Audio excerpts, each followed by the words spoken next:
decides what is a mass vaccination site? Our sources are Dr. Anand Parekh, Chief Medical Advisor for the Bipartisan Policy Center, and the D.C., Maryland, and Virginia health departments. The decision comes down to an agreement between FEMA, the state or district, and whatever group runs a large-scale site. In urban areas, stadiums selected, convention centers selected. In rural areas, you tend to see fairgrounds selected, perhaps large gyms. You're really looking for sites that are accessible. To be a mass vaccination site, it has to be capable of vaccinating thousands of people a day, and they're placed at a spot central to the nearby population.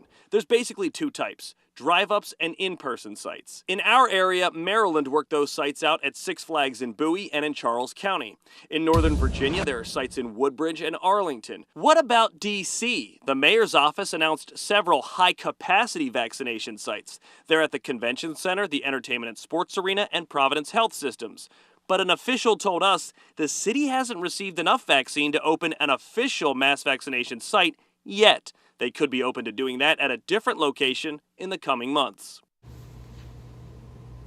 Yeah, and when I talked to officials with DC, one of the things they pointed out was that they right now, with their vaccine supply, want to target specific communities through pharmacies and some of these high-capacity sites, rather than doing the opposite, right, of having a central location and trying to get everyone to come downtown. That was their reasoning for going with what's called high-capacity sites over mass vaccination sites like you'd see in Maryland and Virginia. With your Verify, I'm Matt Gregory. Back to you.